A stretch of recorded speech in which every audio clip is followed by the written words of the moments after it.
Bismillahirrahmanirrahim. Assalamualaikum warahmatullahi wabarakatuh. Apa kabar kakak Soleha? Semoga keadaannya baik-baik saja. Baik, pada pertemuan kali ini kita akan membahas tentang teks laporan percobaan. Ya, di semester 1 ini kita akan membahas atau mempelajari tentang teks laporan percobaan. Oke, kita akan masuk pada kompetensi dasar daripada teks laporan percobaan.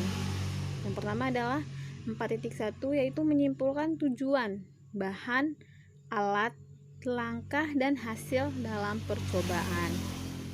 Ya, seperti pada sabda Rasulullah, yang tumbuh tidak di sebelah timur sesuatu dan tidak pula di sebelah baratnya, yang minyaknya saja hampir menerangi walaupun tidak disentuh api, cahaya di atas cahaya berlapis-lapis.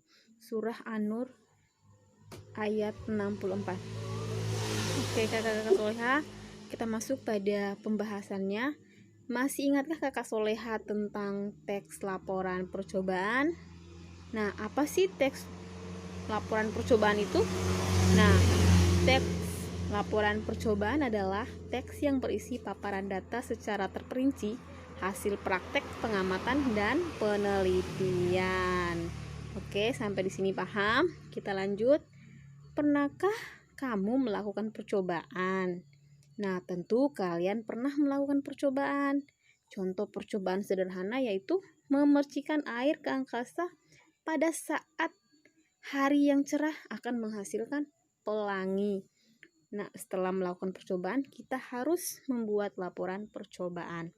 Jadi banyak contoh-contoh percobaan yang sederhana lainnya yang mungkin kakak Soleha pernah lakukan tapi tidak disadari. Oke.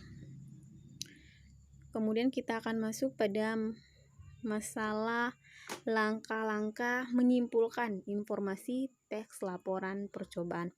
Yang pertama itu kakak Soleha, kita harus baca laporan percobaan dengan seksama. Jadi kita nggak boleh baca sepotong-sepotong atau baca dengan rasa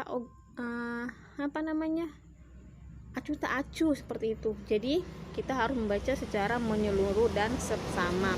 Kemudian yang kedua adalah menentukan tema yang diusung dalam laporan. Dan yang ketiga adalah tentukan subjek laporan percobaannya. Jadi kita harus menentukan subjeknya dulu ya kakak ya. Yang keempat adalah menentukan ide pokok. Menentukan ide pokok yang terdapat dalam setiap paragraf. Tahu kan ide pokok? Kemudian yang kelima adalah catat informasi penting dari setiap paragraf. Jadi apa-apa yang penting dalam setiap paragraf itu kita catat, baru kita akan memaparkan di saat ada teks laporannya. Oke.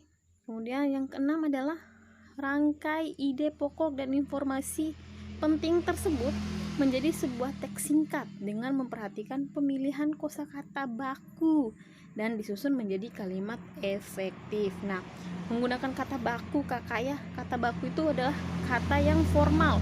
Jadi kita tidak boleh menggunakan bahasa-bahasa non formal atau bahasa-bahasa komunikasi kita sehari-hari. Nah, ini sebuah simpulan daripada laporan percobaan.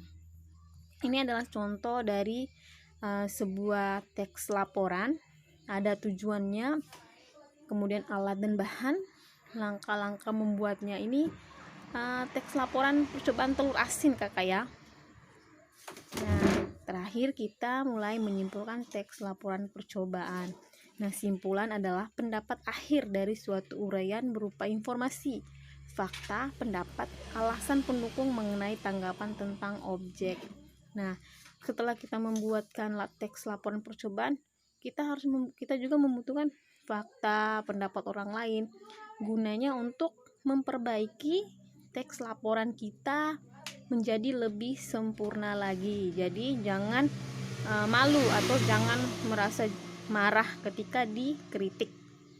Oke, mungkin sampai di sini saja pembahasan kita kali ini. Ibu ucapkan terima kasih. Jazakillah khair. Sampai jumpa. Assalamualaikum warahmatullahi wabarakatuh. Oke kakak soleha, ada sedikit catatan buat kakak soleha. Yang pertama, tonton dan simak video hingga selesai, kemudian catat hal-hal penting dalam video tersebut, kemudian catatan tersebut akan diperiksa saat tatap muka di kelas.